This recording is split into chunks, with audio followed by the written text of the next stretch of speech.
I'm always on the lookout for cool pieces of wood. Some of the trees, nobody knows why they grow the way they do, but they grow in some different configurations. And then the grain. The grain goes different directions, and it really works good whether you work with them in a lathe or do whatever you want to do with them. Now, this piece, if you cut it along diagonally, not with the grain, but against the grain, and you get to see all the different colors, when you put it in the lathe and finish it, it's totally amazing what the grain looks like. And that's why I'm always watching for it. But I found this curious little piece.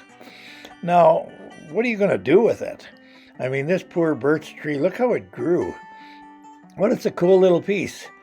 So Duke wanted it too because he thought it was kind of nice. But when I wrestled it away from him, I thought, that's going to make a really cool lid.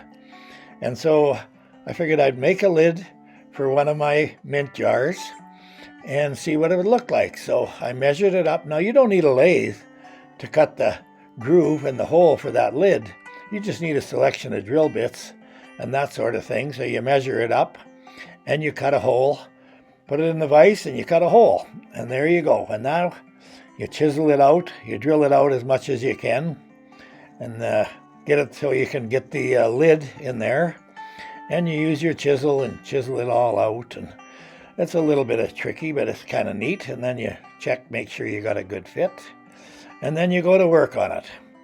And of course, I use a saw. You cut it off and saw the little pieces off for the branches and sand away and with your chisel and work away. And you got a pretty cool looking piece when you're done. And I use 320 grit sandpaper along with my coconut oil, and I weld it on with JB Weld, and there you go, out of that little piece. And of course I finish it with coconut oil.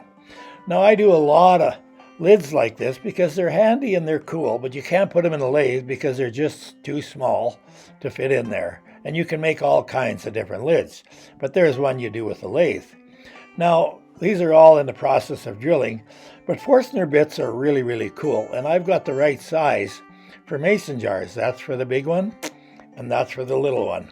Now, a lot of the jars we recycle, and this Forstner bit works perfect. And I was going to say, when you have a jar like that, and you get the label off, sometimes the glue is pretty hard to get off, so I use WD-40, and it cleans them right up, and then you wash them with hot water and soap. And then I scratch the score of the top so that the JB Weld will hold them in. Now, sometimes when you're out, you find a different piece of wood. What are you going to do with it? Well, I found this cool little thing, so I put bear rattling horns on it and made a walking stick out of it. Put a moose horn on the top, but you can see how this poor tree struggled. It was growing straight, and something happened. Either it got another tree fell against it, or for whatever reason, and it turned around, made a circle, and grew up again. Well, when I seen it, I had to have it, so I decided to make this walking stick out of it, because what a unique piece of wood. Otherwise, what would you do with it? Now, I do a lot of woodwork. I've got my Dewalt center, my Dremel center, all the different bits and that sort of thing, and I've got 3 different lathes, so I can play around. They're old. I've had them a long time, but they work really good.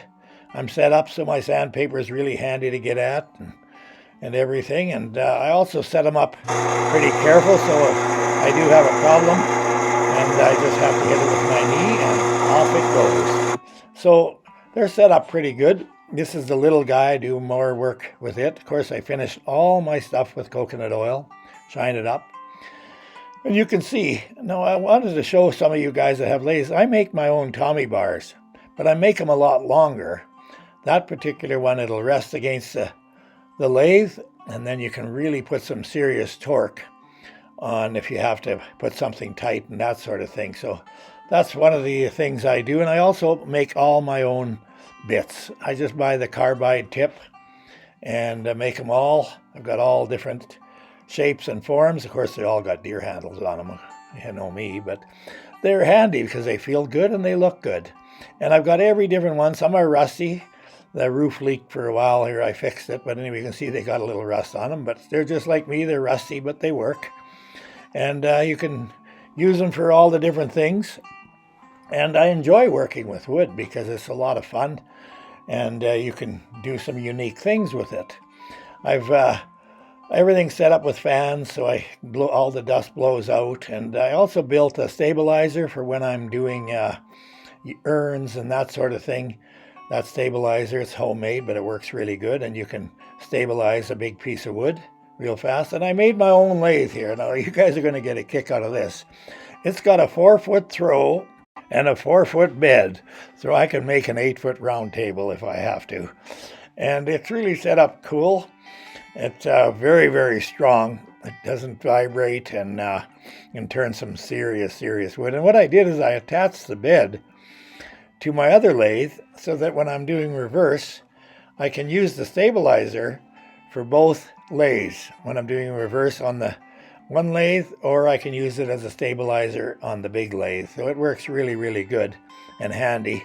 Just making a bowl here. But I want to show you too, I've got it set up so that it's completely variable. I put the different pulleys on. I can slow it down or speed it up in 2 seconds. It works really, really slick, and it's handy. So there you go. That's what I made out of my little piece of wood I found, and I do a lot of it. You can see I found this little piece of wood. I just make lids for everything, and you can see I enjoy doing it, having my breakfast and morning coffee with my cup from Matt from my day off. But you can do a lot of things with lathes, and it's fun. But some of the stuff you can't do. And you can see what you can do with lathes. You can actually turn stone with lathes. It's a lot of work, but it's cool. But you can't make that with a lathe, and you can't make that table with a lathe. You just have to use different tools and that sort of thing. That's a lot of fun, and I really enjoy it. Now, you can't make this one with a lathe, so you have to do the work. And for craft sales and everything else, it's been a lot of fun. Thank you very much for watching, and please donate to cancer.